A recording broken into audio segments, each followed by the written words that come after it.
자, 그러면 과연 대학생들은 어떤 생각들을 갖고 있는지 한번 직접 얘기를 들어보는 그런 자리를 갖도록 하겠습니다. 첫 순서로 대학생이 말하는 불법 복제를 주제로 최예진 숭실대학교 영어영문학과 학생이 발표를 해주시도록 하겠습니다. 큰 박수를 부탁드리겠습니다.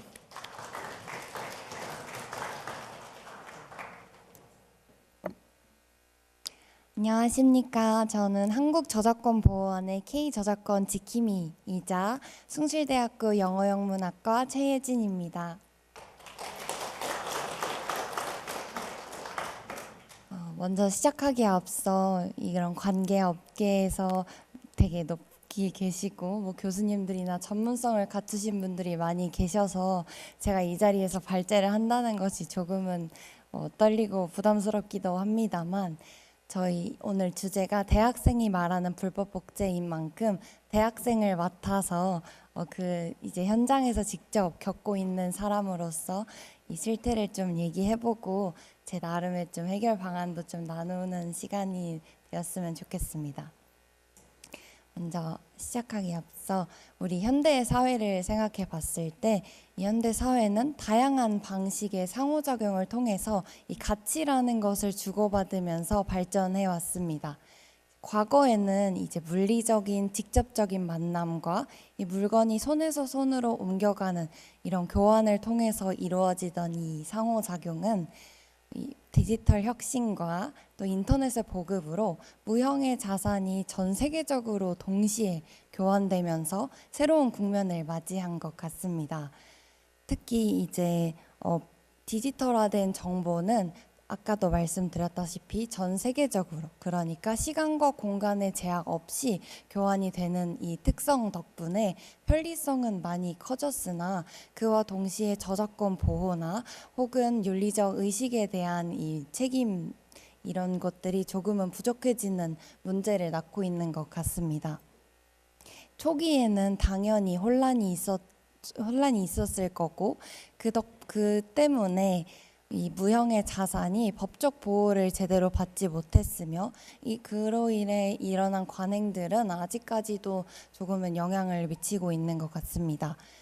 특히 디지털화된 자료는 우리가 손으로 만질 수 없다는 이러한 특성 때문에 많은 사람들이 이를 경제적인 대가 없이 좀 내가 쉽게 이용할 수 있지 않을까? 이런 생각에 저작권 침해에 대한 심각성을 간과하는 경향이 있는 것 같습니다.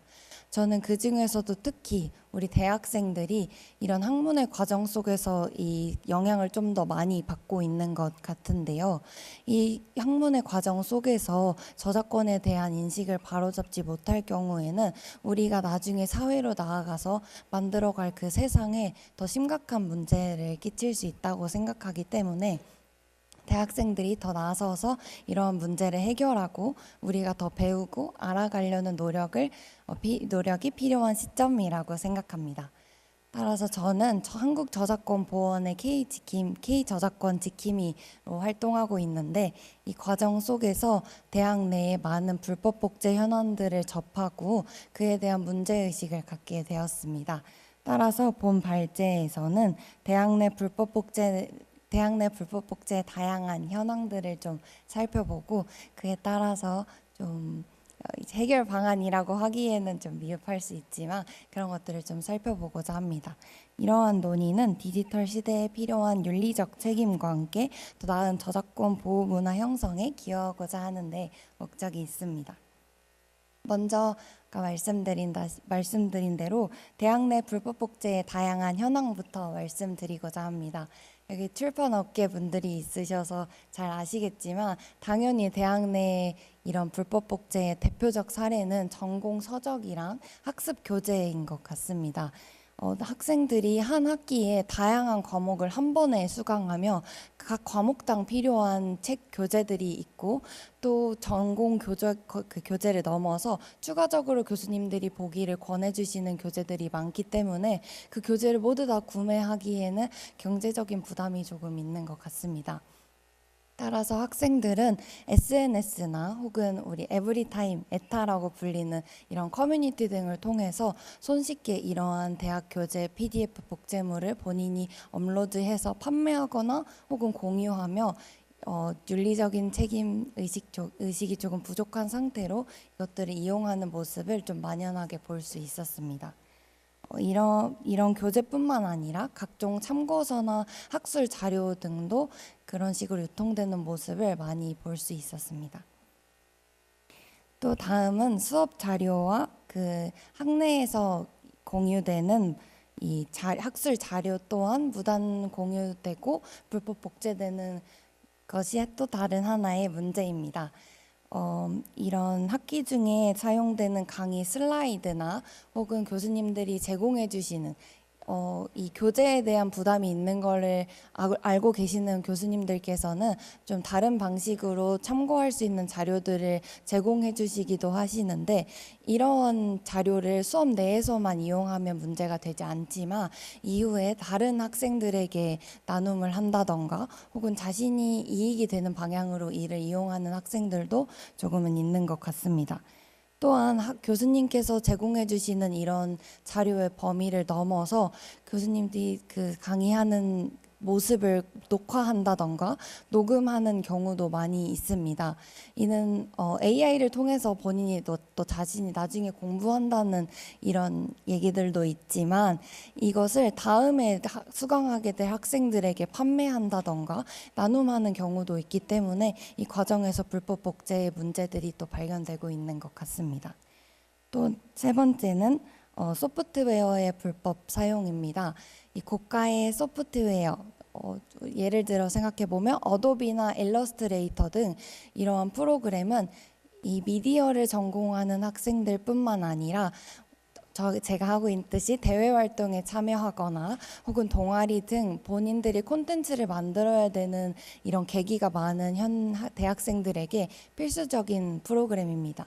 하지만 이 구독료가 좀 고가로 책정되어 있기도 하고, 이에 부담을 느끼는 학생들은 이것을 인터넷이나 아까 말한 커뮤니티 등을 통해서 불법적으로 다운로드하고 유통하는 모습들도 많이 볼 수 있었습니다. 위와 같은 행위들은 디지털 자산의 윤리적인 책임을 약화시키고, 이들이 사회 진출 후에 또 이제 저작권에 대한 잘못된 인식으로 문제를 일으킬 수 있다고 생각합니다. 따라서 저는 대안책을 3개 정도 생각해 보았는데요. 첫 번째 대안책은 교육과 캠페인의 필요성입니다. 제가 활동하고 있는 한국저작권보호원에서는 매년 연차 보고서를 내고 있는데, 이는 홈페이지에 가면 누구나 쉽게 보실 수 있게 열려 있습니다.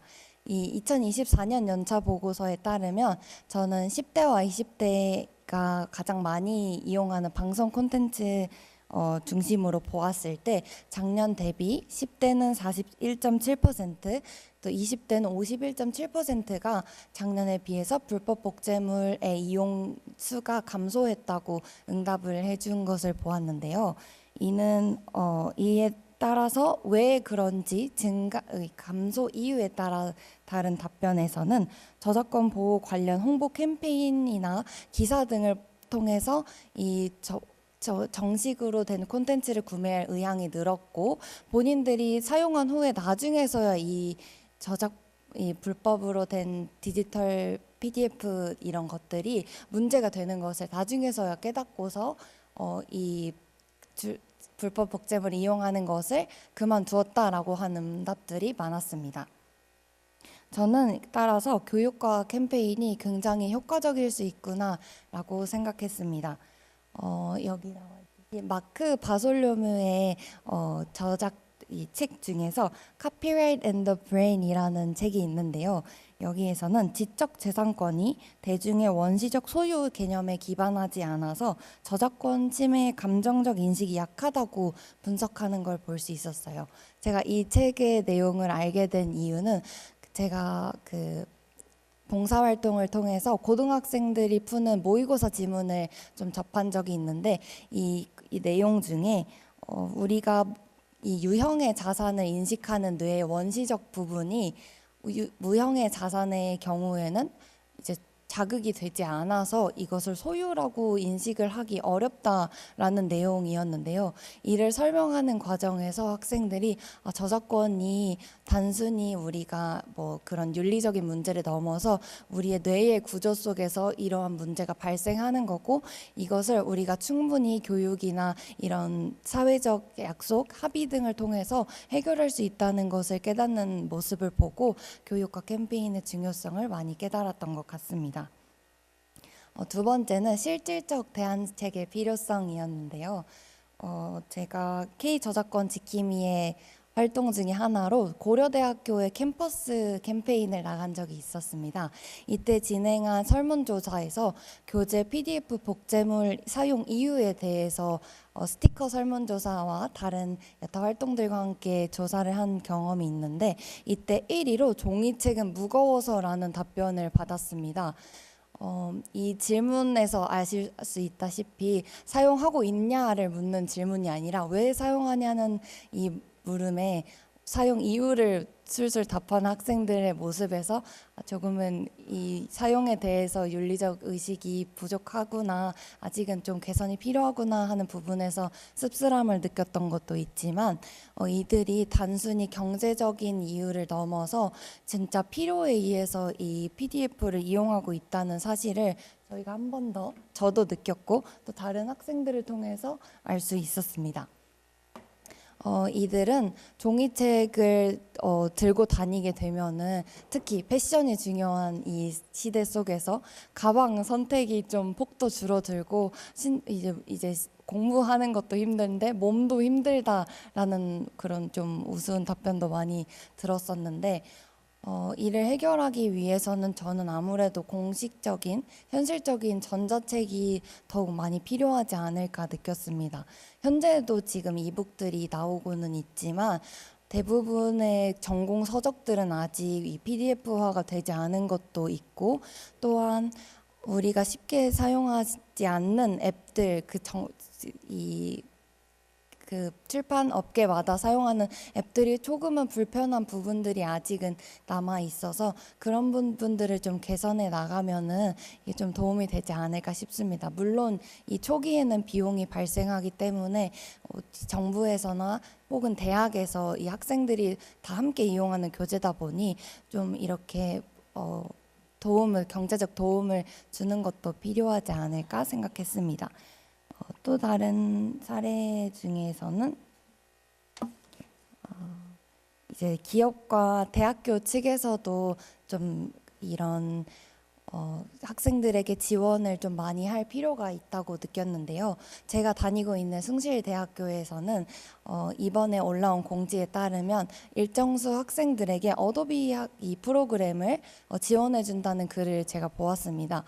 이 글에 대한 내용으로 에타에서는 이거 좀 더 늘려주면 안 되나, 학생 수를 지원해주는 이런 모습들을 보고 학생들에게 지원해주는 수도 늘리고 또 프로그램들도 좀 확대하게 되면 우리가 이런 문제를 좀 해결할 수 있지 않을까 생각했고요.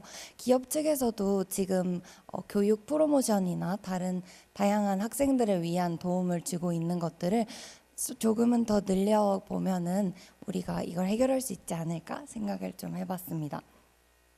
또한 이 여러 이유들로 경제적 부담이 다른 학생들보다 조금은 더 힘들게 느껴지는 학생들이 이 디지털 혁신을 통해서 얻게 된 이 정보 평등의 기회 또한 조금은 또 보장해 줄 수 있지 않을까 하는 생각이 들었습니다. 세 번째는 제도적 보완의 필요성입니다. 교육과 대안책만으로는 한계가 존재하기 때문에 저작권 보호를 위한 제도가 더 필요하다고 생각했습니다. 현재까지도 디지털 혁신의 초기에 혼란으로 생겨난 그런 관행들이 문제가 되고 있는 만큼 변화하고 있는 시대에 맞춰서 빠른 제도적 보완이 필수적이라고 생각하는데요. 저는 얼마 전에 국회에서 개최되었다고 기사를 본 AI 포럼이 좀 좋은 예시라고 생각했습니다. 우리가 세계적으로 주목을 받았던 챗 GPT나 또 다른 기업에서 내고 있는 이런 LLM, 또 쉽게 말하면 거대 언어 모델은 저작권 보호와 떼어낼 수 없는 사이입니다. 한 예시로는 챗 GPT한테 해리포터나 뭐 우리 유명한 소설의 한 구절을 프롬프트로 넣었을 때 이 나머지를 완성해줘라는 이 요구에 그대로 이 저작물을 복제한 경우 사례를 제가 본 적이 있는데요. 이런 것들을 우리가 제도적으로 보완하지 않으면 학생들이 우리가 아까 앞서서 경제적인 이유로 하는 그런 불법 행위에 더불어서 자기도 모르게 학문적 과정에서 이런 불법 복제물을 이용하는 경우도 많이 늘어나지 않을까 생각했습니다. 추가적으로 기술적인 그런 보완책도 필요하다고 생각했는데요. 제가 그 취재 활동으로 다녀온 이노프렌즈에서는 이러한 직접 만질 수 있는 이런 저작물들에 보이지 않는 코드를 입혀서 우리가 이거를 불법으로 복제해서 인터넷상에 올렸을 때 이걸 누가 올렸는지 잡을 수 있는 그런 기술을 개발하고 있다는 것을 보았는데, 이러한 아이디어를 우리도 좀 같이 참고해서 그런 기술적인 보완도 제도에 더해서 좀 도움이 되지 않을까 생각했습니다. 디지털 시대의 저작권은 지적재산권 보호와 공정한 가치 교환을 위한 필수적인 요소입니다.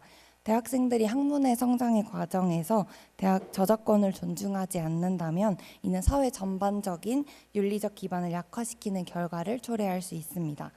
대학 내 디지털 불법 복제를 해결하기 위해서는 앞선 이런 교육과 캠페인의 필요성, 또한 대안책, 그와 더불어서 제도적인 보완이 필수적이고, 또한 저처럼 이런 활동들을 통해서 교육을 받거나 혹은 대학생들이 직접 나서서 아까 말씀해 주신 대로 자정 활동을 해나가면 조금 더 책임 있는 콘텐츠 소비 문화를 정착시킬 수 있을 것이라고 믿습니다. 나아가 이는 단순히 저작권 보호를 넘어서 공정하고 지속 가능한 디지털 사회를 만들어가는데 중요한 밑거름이 될 것이라고 믿습니다. 마무리하기 전에 가볍게 제가 쿠키뉴스의 그 저작권 보호원의 그 대표로 인터뷰를 한 적이 있었는데, 대학 내에 불법 복제물이 왜 이렇게 많이 사용되는가에 대한 질문에 첫 번째는 당연히 경제적 이유겠지만 저는 두 번째 이유를 사랑이라고 뽑았습니다. 우리가 동기 사랑, 친구 사랑, 선후배 사랑 이런 이유 때문에 내가 갖고 있는 이런 PDF물을 나누어주고 싶은 마음이 조금 큰 것 같아요. 하지만 우리가 가진 것을 나눴을 때는 내가 가진 것을 쪼개서 줘야 하기 때문에 내가 이런 약간은 불이익 이런 걸 감수해야 하지만, 이런 디지털 자산 같은 경우에는 내가 그냥 컨트롤 C 컨트롤 V 해서 보내게 되면 나도 읽는 거 없고 이 사람한테도 좀 도움이 되지 않을까 하는 그런 문제에서 발생됐다고 답을 했었는데요.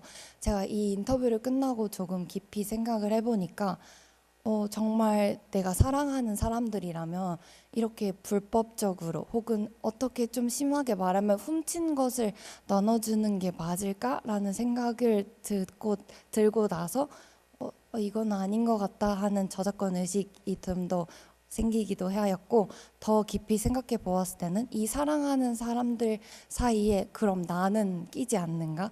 왜 내가 나에게 정말 이렇게 공정하게 얻은 저작물이 아닌 것을 이용하게 두어야 하나?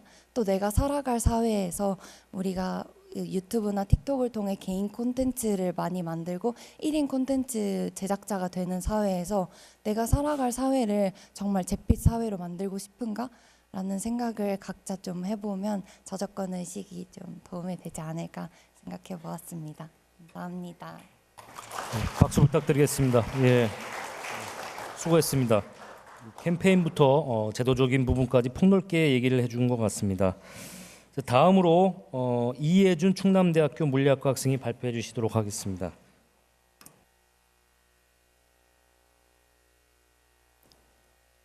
안녕하세요. 저는 올해 불법 복제 모니터링단을 충남대학교에서 진행을 한 물리학과 재학 중인 이예준이라고 합니다. 제가 학과 특성상 이렇게 많은 분들 앞에서 발표하는 게 대학교 와서 사실 처음인 것 같아서 많이 떨리는데요. 그 부분을 좀 감안해 주시고 저의 부족한 생각을 들어주시면 감사하겠습니다. 21세기 디지털 혁명은 우리 삶의 모든 영역을 바꾸어 놓았습니다. 스마트폰을 통해 클릭 한 번으로 방대한 정보에 접근할 수 있는 오늘날, 우리는 과거와는 전혀 다른 방식으로 정보를 생산하고 소비합니다. 이러한 디지털 환경의 편리함 뒤에는 보이지 않는 여러 윤리적, 법적 과제가 숨어 있습니다. 그 중에서도 디지털 콘텐츠 불법 복제는 단순한 편리함을 넘어 심각한 사회적 문제로 자리 잡아가고 있습니다. 이러한 디지털 콘텐츠의 유혹은 특히 청소년과 대학생들 사이에서 강력합니다. 인터넷을 조금만 뒤지면 수백만 원짜리 강의, 최신 전공 서적 등이 무료로 손에 들어옵니다. 이 무료로 제공되는 이 자료들은 학습과 개인 발전에 필요한 비용 부담을 덜어주는 수단처럼 보이기도 합니다. 하지만 이는 단지 개인의 이익과 편리함을 넘어 창작자들의 노력과 열정을 무시하고 그들의 권리를 침해하는 불법 행위임을 우리는 종종 간과하게 됩니다. 저는 이런 불법 복제의 관용적 분위기는 고등학교 시절부터 형성되기 시작한다고 생각합니다. 이 사교육의 치열한 경쟁 속에서 텔레그램과 같은 메신저 앱을 통해 우리는 수많은 학습 자료들이 비공식적으로 공유되는 것을 쉽게 볼 수 있습니다. 어쩌면 학생들은 그저 자료를 공유한 것으로 생각할지 모르지만 이러한 경험은 불법 복제의 심각성을 제대로 인식하지 못한 채 대학생활 그리고 사회생활로 이어지는 관습이 되기도 합니다. 이렇게 형성된 관용적 태도는 우리 사회 전체에 심각한 영향을 미치고 있으며 특히 대학생들이나 젊은 세대들에게 부정적인 영향을 주고 있습니다. 이런 디지털 불법 복제는 단순히 공짜의 유혹에 지지 않습니다. 콘텐츠의 불법 사용은 창작자들의 경제적 손실을 넘어 창작 의욕과 창의성 자체를 저해하는 악순환을 만들어냅니다. 누군가의 노력과 창의력이 사라지는 순간 사회는 성장과 발전을 멈추게 됩니다. 이런 수많은 대학생들이 이러한 사실을 무시한 채 쉽게 자료를 얻고 학습하려는 태도는 궁극적으로 우리 사회의 가치와 윤리를 무너뜨리는 결과를 초래할 수 있습니다. 특히 불법 복제에 대한 안이한 인식은 더 나은 세상을 위한 우리의 책임과 역할을 망각하게 만듭니다. 그래서 이러한 디지털 불법 복제의 문제는 단순히 학생 개인의 문제가 아닙니다. 이는 윤리와 정의, 법과 권리에 관한 문제이며 우리가 사는 사회와 연결된 중요한 이슈입니다. 그래서 저는 이제 변화가 필요하다고 생각합니다. 이러한 지식의 바다에서 법과 윤리를 지켜가며 건전한 학습 문화를 조성하는 것이 대학생의 역할이며 이것이 더 나은 사회로 가는 디딤돌이 될 것입니다. 그래서 이런 불법 복제에 대한 조기 교육과 대학생 스스로의 자정 노력이 함께 이루어질 때 우리는 진정으로 존중과 신뢰를 바탕으로 한 사회를 만들어갈 수 있을 것이라고 생각합니다. 그래서 저는 이 디지털 불법 복제에 관련한 현황에 대해서 몇 개 알아보았는데요. 디지털 불법 복제의 부정적 현황을 보면은 이 디지털 불법 복제는 창작자와 컨텐츠 산업에 심각한 경제적 피해를 입히고 있으며 이 다양한 사례와 통계는 그 부정적 영향을 여실히 보여줍니다. 한국저작권보호원의 조사에 따르면 2024년 기준으로 대학생들의 불법 복제 경험률은 42.3%에 달하며 주요 이유로는 이 정품 콘텐츠의 가격 부담이 23.7%로 가장 많이 꼽혔습니다. 그래서 이는 비용 부담을 이유로 불법 콘텐츠를 쉽게 선택하는 경향을 보여줍니다. 국내 출판 산업의 경우 이 불법 복제로 인한 연간 손실액이 1조 6천억 원에 이르는 것으로 알려져 있습니다. 그래서 이러한 대학생들이 불법 복제에 쉽게 접근할 수 있는 경로도 문제인데요. 이런 불법 복제 웹사이트와 SNS, 메신저 플랫폼을 통한 자료 공유가 빈번하며 이로 인해 단속이 어려워지고 있습니다. 예를 들어 2022년 상반기에만 저작권 위반으로 단속된 사례는 3,800건이 넘었고 이는 코로나19 이후 불법 복제 활동이 온라인으로 급증한 결과입니다.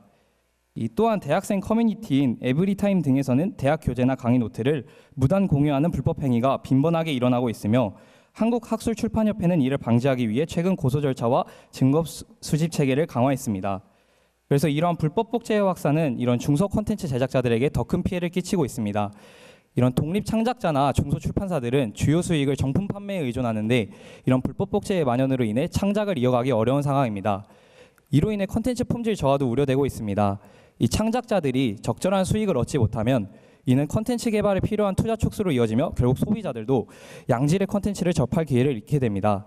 또한 불법 복제 파일에는 이런 악성 코드가 포함된 경우가 많아 이를 다운로드한 사용자가 보안 위협에 노출되는 문제도 발생하고 있습니다. 그래서 이러한 디지털 불법 복제는 단순한 저작권 침해를 넘어 콘텐츠 산업의 지속 가능성을 위협하는 심각한 사회적 문제로 확대되고 있습니다. 이 대학생의 입장에서 제일 크게 와닿는 문제는 전공 서적의 불법 복제입니다. 이 대학교 강의에서 요구되는 전공 서적과 교재들은 대체로 고가입니다.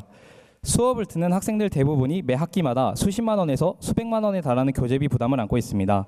이러한 경제적 부담을 덜기 위해 학생들 사이에서는 전공 서적의 PDF 파일이 불법적으로 공유되는 형상이 빈번합니다. 예를 들어 학기 초가 되면 텔레그램, 카카오톡 오픈 채팅방 또는 학과 단체 채팅방, 그리고 가장 대표적으로 에브리타임 같은 곳에서 이런 전공서적 PDF 파일을 공유하거나 구할 수 있는 링크를 요청하는 모습이 흔히 보입니다. 특히 인기 있는 전공교재나 필수 과제 자료들은 학생들끼리 쉽게 구할 수 있도록 공유되는 경우가 많습니다. 그래서 이러한 불법 복제된 PDF 파일은 마치 암묵적인 룰처럼 통용되며 이를 사용하는 학생들이나 주변 학생들 모두가 불법성에 대한 경각심 없이 사용하게 됩니다.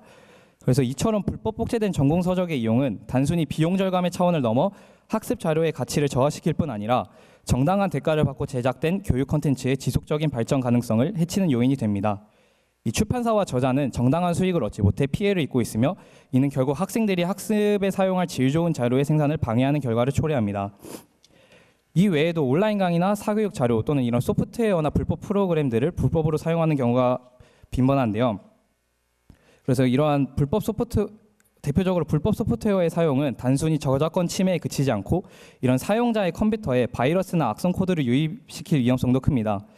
그래서 이렇듯 불법 복제는 장기적으로 사용자의 학업과 데이터 안전을 위협하는 요인이 되기도 합니다. 그다음에 이제 디지털 불법 복제의 좀 긍정적인 현황을 좀 찾아보았는데요. 그래도 그 한국저작권보호연구소의 연차 보고서에 따르면 이 디지털 불법 복제의 이용률은 최근 몇 년간 꾸준히 감소했다고 합니다. 이와 관련된 구체적인 통계는 저작권 보호 활동과 인식 개선의 성과를 잘 보여주는데요. 2023년 기준 불법 복제물의 이용률은 19.2%로 2019년에 22%에서 감소한 수치를 기록하고 있습니다. 이러한 감소 추세는 지난 5년간 꾸준히 이어져 왔으며 연평균 약 0.7%씩 불법 복제물 이용이 줄어들고 있음을 보여줍니다. 또한 불법 복제물 접속 차단 경험도 증가했습니다. 2022년에는 불법 복제물 사이트 접속 차단을 경험한 비율이 26.7%였으나 2023년에는 44.6%로 대폭 상승했습니다. 이는 정부와 저작권 관련 기관의 단속 활동이 강화된 결과로 해석되며 불법 콘텐츠 소비가 어려워짐에 따라 자연스럽게 불법 복제 이용률이 줄어드는 효과를 나타내고 있습니다. 그래서 이 정품 콘텐츠로서의 전환이 증가하는 사례도 주목할 만합니다.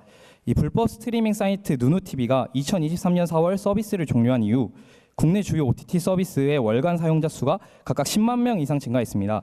이는 불법 콘텐츠 소비가 차단되면서 소비자들이 정품 서비스로 전환했음을 보여주는 사례입니다. 또한 보고서에 따르면 정품 콘텐츠 이용 비율이 매년 증가하는 가운데 특히 2023년에는 정품 전환 경험 비율이 31.4%로 집계되었습니다. 이러한 불법 복제물 이용률 감소와 함께 저작권 보호에 대한 국민의 인식도 점차 높아지고 있습니다. 이 저작권 보호에 대한 종합인식 점수는 2019년 3.08점에서 매년 소폭 증가해 2023년에는 3.20점에 도달했습니다. 이는 저작권 보호 인식 향상과 단속 강화가 결합되면서 불법 복제물 이용이 줄어들고 있는 것입니다. 이와 같은 통계는 불법 복제물 이용물 감소와 정품 이용률 증가가 지속적으로 이어지고 있으며 저작권 보호 활동의 효과가 수치로 확인되고 있음을 잘 보여줍니다. 네, 저는 대학교 내에서 이 불법 복제 모니터링단이라는 것을 활동을 하였는데요. 이 모니터링단의 초기 활동에서는 불법 복제 사례가 빈번하게 발견되었고 심각한 수준의 불법 공유와 사용이 관찰되었습니다. 그러나 모니터링단의 지속적인 교육과 감시 활동, 대면 캠페인, 비대면 활동 등의 영향으로 불법 복제 사용 사례가 서서히 줄어들었으며 현재는 이전보다 교내에서는 완화된 경향을 보이고 있습니다. 이는 대학생들이 불법 복제의 문제점을 인식하고 합법적인 콘텐츠 사용에 대한 관심이 늘어나고 있음을 반영하는 긍정적인 신호로 볼 수 있습니다.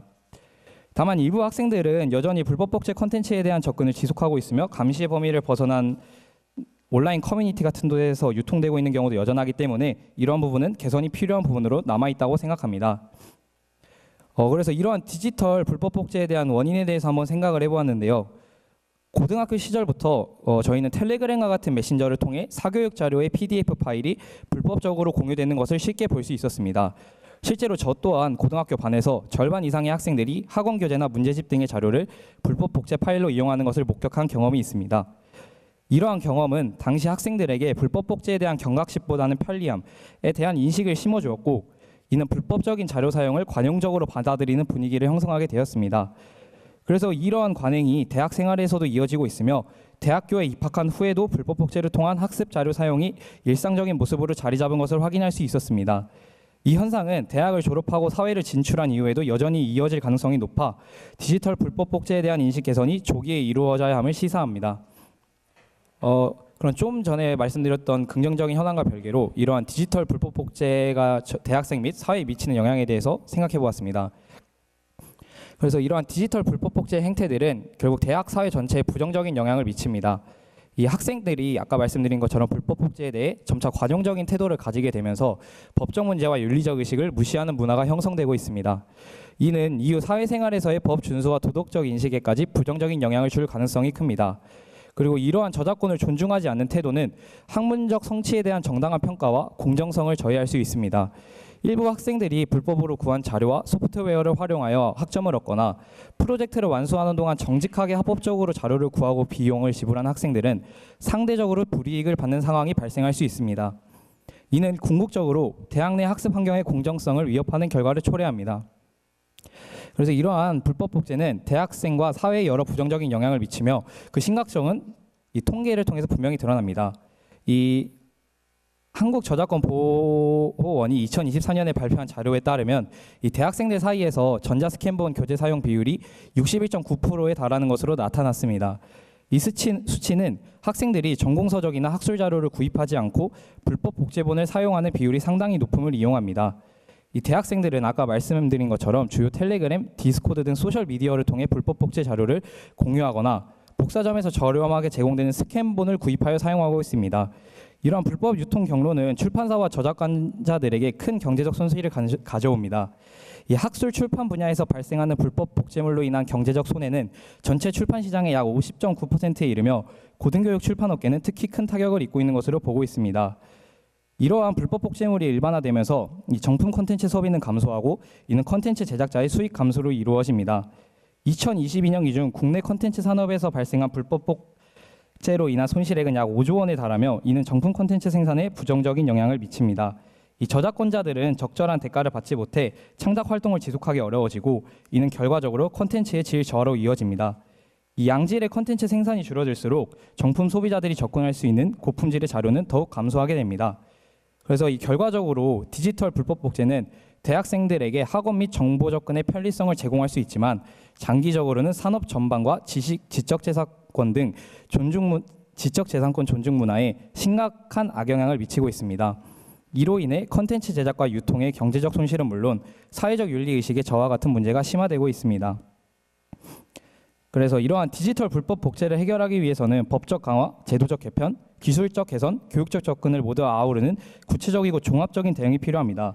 그러나 대학생의 시점에서 생각했을 때 제도적 개편과 교육적 접근이 더욱 중요하다고 생각하는데요. 이 제도적 지원으로는 대학과 공공도서관에서는 이 정품 교재와 전자책에 대한 구독 서비스를 지원하여 학생들이 경제적 부담 없이 합법적으로 자료에 접근할 수 있도록 해야 합니다. 이 정품 구독 서비스의 확대는 불법 복제를 줄이는 데 효과적이며 학교와 도서관에서 일정 부분 구독료를 보조하여 학생들의 경제적 부담을 덜 수 있는 방식으로 운영될 수 있습니다. 더 나아가 공공도서관의 전자자료 대출 제도를 강화해 학생들이 정품 자료를 편리하게 이용할 수 있도록 하고 전자책 대출 기간 연장 및 즉시 이용 가능성을 높여 불법 복제 수요를 줄이는 방안을 고려할 수 있습니다. 이러한 제도적인 접근 외에도 기업과의 협력 프로그램을 통해 대학생들이 정품 콘텐츠를 보다 저렴하게 이용할 수 있도록 하는 방안을 마련할 수 있습니다. 그리고 저의 개인적인 생각으로는 교육적인 접근이 매우 중요하다고 생각합니다. 이 초등학교부터 대학에 이르는 모든 교육 과정에서 저작권과 지적재산권의 중요성을 강조하고 윤리적인 콘텐츠 소비 습관을 길러야 합니다. 이 대학에서는 신입생 교육을 통해 불법 복제가 개인과 사회에 미치는 부정적 영향을 강조하며 정품 사용의 중요성을 홍보할 수 있습니다. 이 개인적인 경험으로는 대학교에 처음 입학하고 이 공학법제라는 교양 과목을 듣게 되었었는데 이 지적 재산권에 대한 개념이 아예 무였던 저에게 그 개념을 한번 환기할 수 있는 계기가 되었습니다. 그 1부터 100을 만드는 것보다 0에서 1이 되는 게 더 어렵다고 생각하기 때문에 이런 무에서 유를 창조한 경험이 되게 의미 있게 다가왔던 그런 수업이었습니다. 그래서 이 외에도 대학생들이 자율적으로 참여하는 불법 복제 방지 캠페인, 학생 동아리 활동을 통해 불법 복제 문제를 널리 알리고 경각심을 고취하는 것은 이런 사회적 인식 변화를 일으키는 데 매우 효과적이라고 생각합니다. 이런 점에서 올해 활동했던 불법 복제 모니터링단 활동이 매우 유의미한 활동이었다고 생각합니다.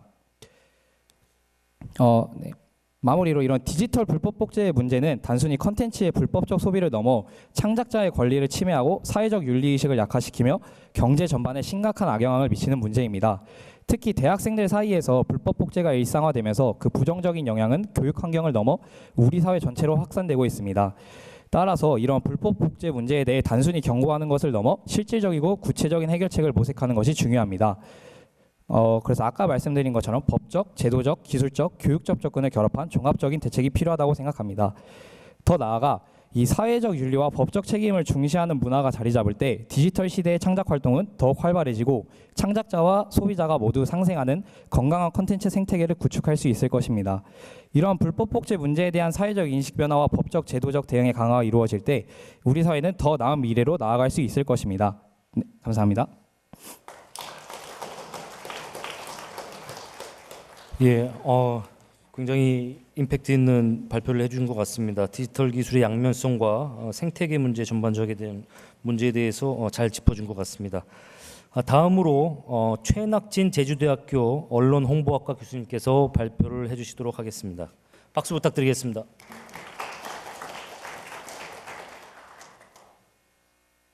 오늘 그 불법 복제에 대해서 대학생들하고 같이 발표를 하게 돼서 기쁘고 아주 유용한 시간이 될 것 같습니다. 저는 제주대학교에서 온 최낙진입니다. 고맙습니다.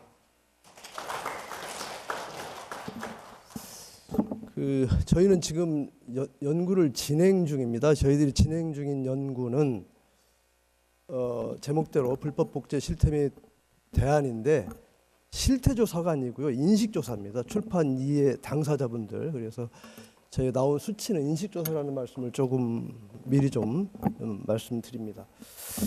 그리고 이제 저희들이 지금 그 연구진은 고려대학교의 신명환 박사님하고 인천대학교의 이제 김미주 박사과정 선생님 그리고 제가 하고 있고요. 오늘은 이제 중간보고 성격을 좀 갖고 있는 연구여서 오늘 저희들이 발표하고 또 좋은 의견들 주시면 연구에 잘 반영해서 좋은 어떤 정책 대안들을 마련해 보도록 하겠습니다.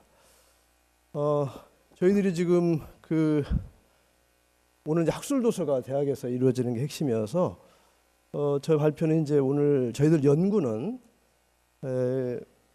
학술 도서는 교육과 연구의 핵심 자원입니다. 그래서 학술 도서 출판은 대학 지식 생태계 보루다 뭐 이런 생각을 가지고 저희들이 이제 연구를 진행했다는 말씀을 좀 드리고요. 그리고 이제 앞서 우리 대학생 두 분이 아주 야무지게 제가 조금 설명해야 될 왜 이 조사를 해야 되냐 하는 부분들을 잘 설명을 해준 것 같아요. 그래서 바로 본론으로 들어가도 될 것 같습니다. 배경 지식과 배경 설명은 우리 학생들이 잘 해주신 걸로 제가 이해를 했습니다. 그래서 조금 이런 부분은 좀 넘어가고요.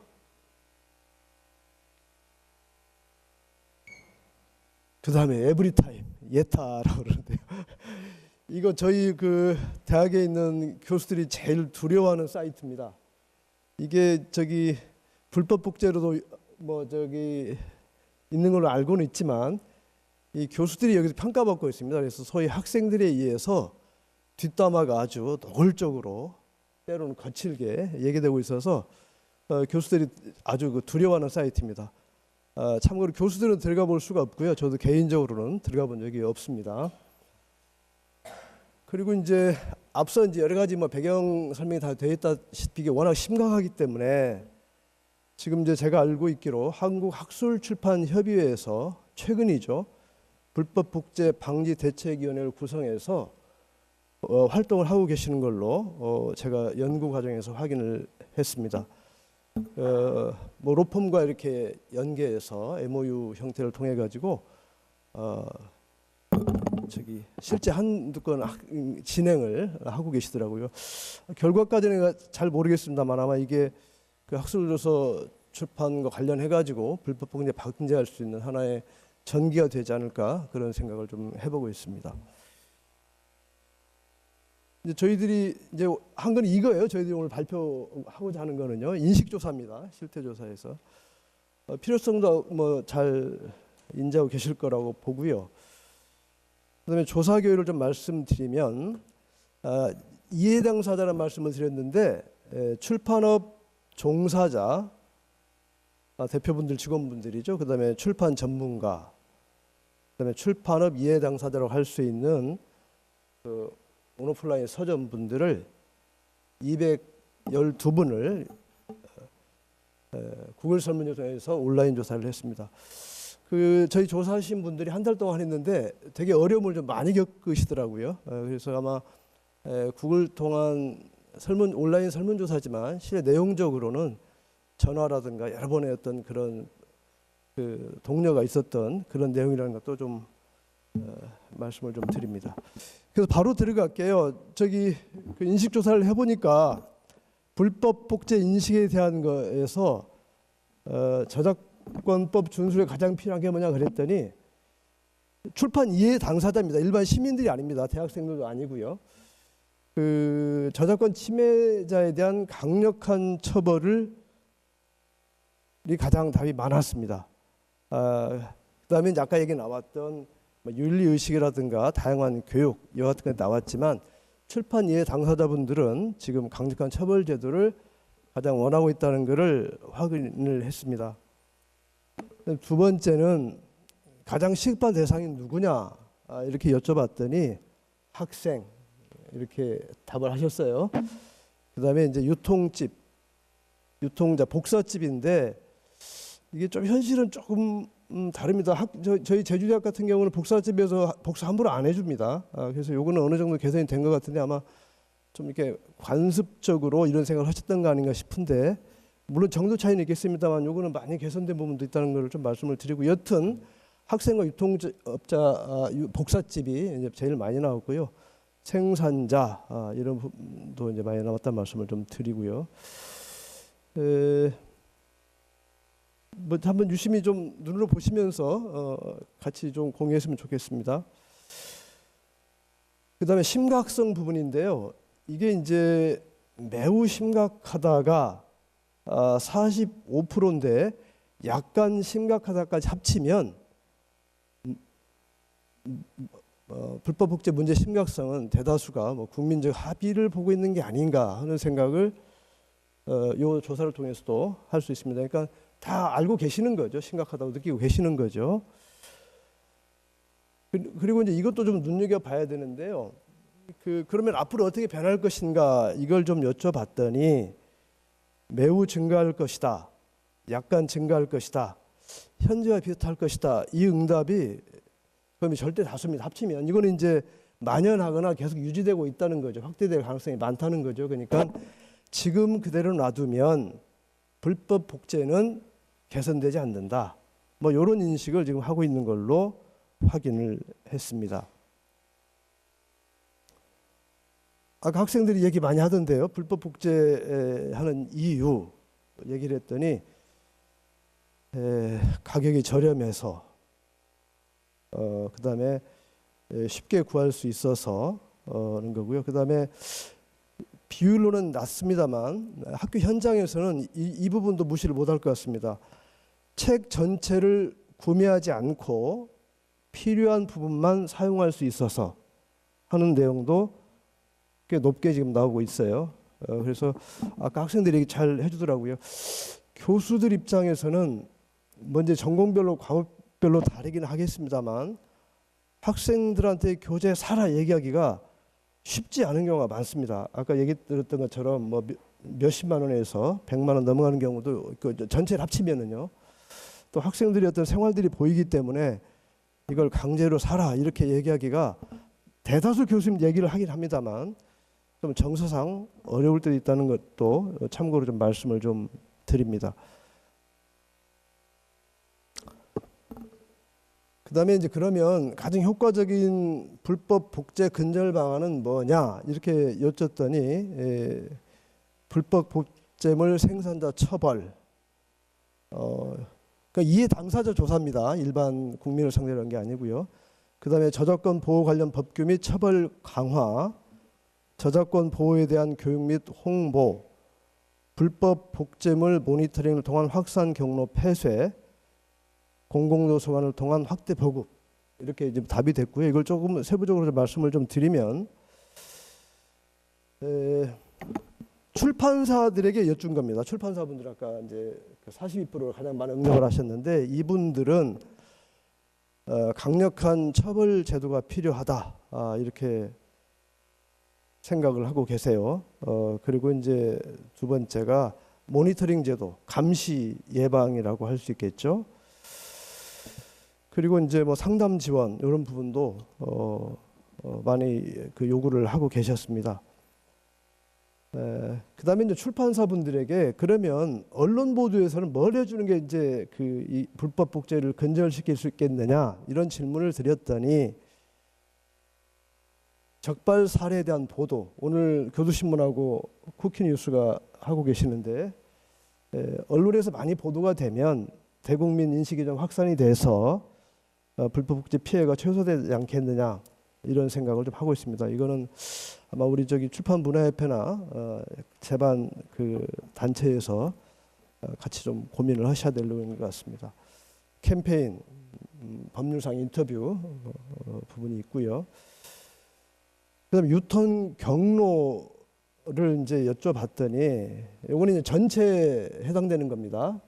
그랬더니 온라인 사이트가 이제 제일 많은데 사실 온라인 사이트는 여러 개가 있습니다. 지금 에브리타임만이 아니라 에브리타임은 워낙 대표적이어서 에브리타임을 따로 질문했습니다. 그랬더니 수치상으로는 온라인 사이트가 제일 많이 나왔지만 단일 사이트로 보면 이제 에브리타임이 제일 많은 거고요.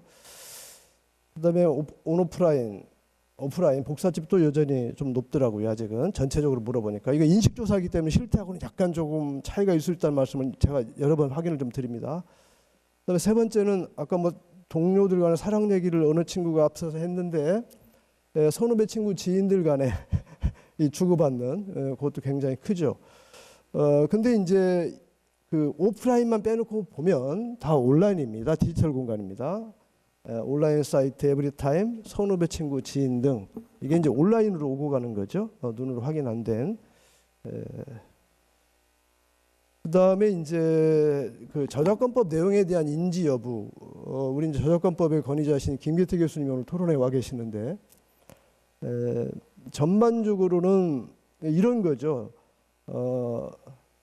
따르면 저작권 침해죄는 친고죄이다 해서 등등등 해서 위반할 경우 또는 저작권의 등록을 거짓으로 하는 등의 경우에는 예외적으로 고소가 없어도 공소를 제기할 수 있다.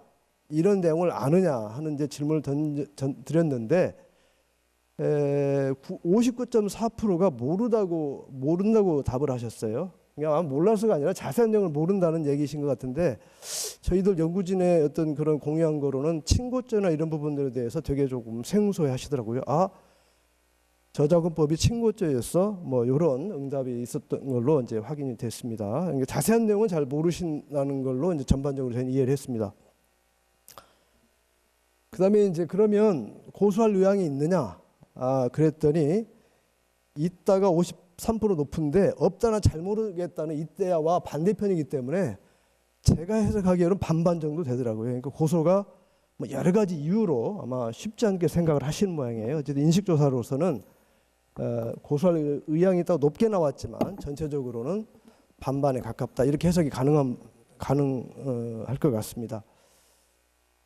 그래서 전체적으로 저희들이 좀 요약을 해보면 이제 가장 대표적인 것만 요약을 해보면 디지털 환경에서 일상적으로 발생하는 문제를 인식을 하고 있고 그다음에 학생들을 가장 이제 문제 삼았어요. 그리고 이제 이유로는 책값이 좀 비싸다 하는 거고 그다음에 유통 경로로는 온라인 사이트 에브리타임이 대표적이죠. 그리고 해결 방안으로는 뭐 법적 저작권 보호 우리 학생들이 학생들도 이런 대안들을 내더라고요. 그래서 학생들이 생각을 많이 하고 있구나 하는 생각을 저도 했습니다.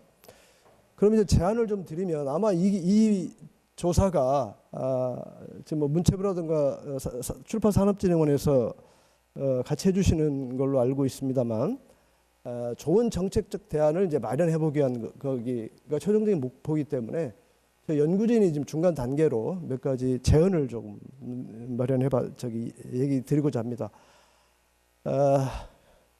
글쎄요, 뭐 강력한 법적 대응책은 필요한 수준이 아닌가 싶습니다. 요거는 뭐 다 인지하고 있는 것 같고요. 그다음에 이제 그 인프라 제공, 아까 여러 가지 인프라 면에서 이게 법 제도 처벌과 관련된 법도 있지만 인프라 제도에서 이제 보완할 것도 있는 것 같고요.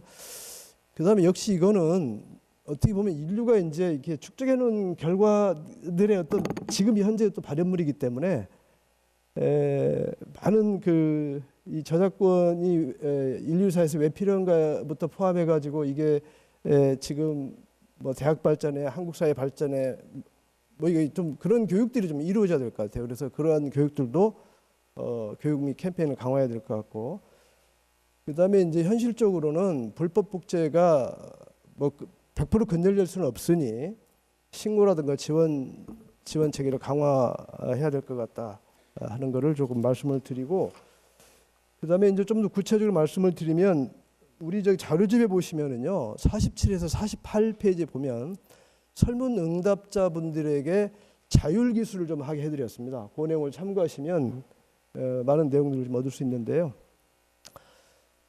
그래서 좀 세부적으로 말씀을 드리면 법적 대응책에서는 75.2%가 학술도서 불법 복제 심각성을 인지하고 있었습니다. 국민적 합의가 됐다는 얘기죠. 아마 법이나 제도가 좀 강력하게 마련되어도 될 수 있는 근거는 국민적 합의를 해가고 있는 것 같습니다.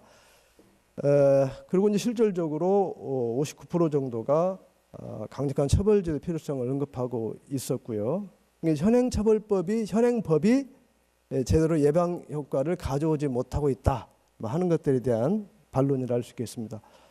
그다음 두 번째는 정부 출판사 교육기관 간의 협력과 정책적 지원 필요. 디지털 교재. 실제 강의실을 보면 학생들 요즘 종이책 들고 다니는 학생들이 많지 않습니다. 대다수가 지금 이제 전자책 형태로 보고 있기 때문에 요거는 뭐 저기 그 제도적으로도 접근이 필요하지만 출판사에서도 뭐 대책을 준비를 하고 계시는 걸로 알고 있습니다. 아주 디지털 교재 개발에 이제 저기 그 제도적 인프라라든가 출판사 분들이 준비 대책을 좀 세워 주셔야 될 것 같고요. 그다음에 세 번째는 교육 캠페인. 워낙 중요합니다. 이게 다른 분야와 같이 처벌만 가지고 되지 않는 분야가 이 분야 같아요. 그래서 교육이라든가 캠페인 부분도 우리가 출판业 당사자나 대학이 협력해서 강화를 해야 될 것 같습니다. 그리고 실제 이제 저도 학생들에게 이 이야기를 하고 수업을 시작하는데요. 강의 초반에 이야기를 강력히 하면 학생들이 그래도 그 불법 복제나 이런 것들에 대해서 경각심을 좀 갖습니다. 그래서 요거는 반드시 필요하다는 말씀을 좀 드리고요. 신고 부분인데 요거는 이제 아마 출판사 분들 입장에서 더 기묘한 부분인 것 같습니다. 그 법률적인 상담 지원이나 또 재정적 지원이 뒤따라서 실제적으로 출판사가 좀 도움을 받을 수 있는 신고 절차의 간소화라든가 이런 부분들도 좀 강화돼야 된다 하는 거고요. 그다음에 이제 최종적인 결론을 좀 말씀을 조금 드리면 저희들이 이제 그 연구진들이 보기에 불법 복제에 대한 문제인식은 국민적 합의가 이루어져 있다고 생각을 합니다. 우리 대학생들도 불가피한 부분이 있지만 그래도 이게 좋은 일은 아니다. 그리고 누구에게도 도움되지 않는다는 것들을 아까 저기 잘 얘기를 해주더라고요. 그리고 이게 이제 대학 물론 오늘 학술도서는 사실은 대학을 오늘 저 주제도 대학생이고요. 이거를 학술도서 불법 복제 부분을 그대로 놔두면 사실 대학 지식 생태계가 와해됩니다. 이게 심각한 문제거든요. 그러니까 그러니까 다른 책들도 다 중요하지만 이 학술도서의 와해는 대학 교육의 와해를 의미하는 거고, 이게 한국 대학이 외국 대학의 지식과 정보 면에서 의존하고 종속되는 문제이기 때문에 좀 심각하게 대처할 필요가 있습니다.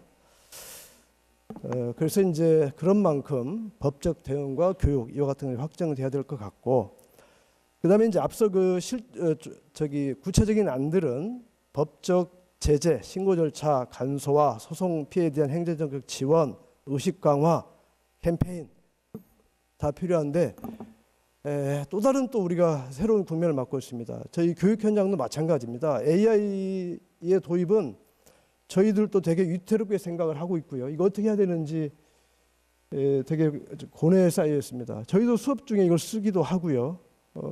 그래서 이게 지금과 다른 환경들이 구체적으로 지금 도래했기 때문에 또 그걸 거부할 수 없기 때문에 AI 환경에서 불법 복제 문제를 어떻게 할 건가 하는 문제들에서 또 다른 차원의 새로운 심도의 논의가 필요한 때라고 봅니다.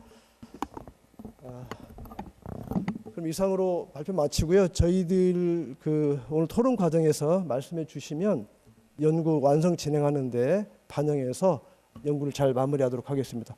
경청해 주셔서 고맙습니다. 예, 좋은 발표를 해주신 최낙진 교수님께 뜨거운 박수 부탁드리겠습니다.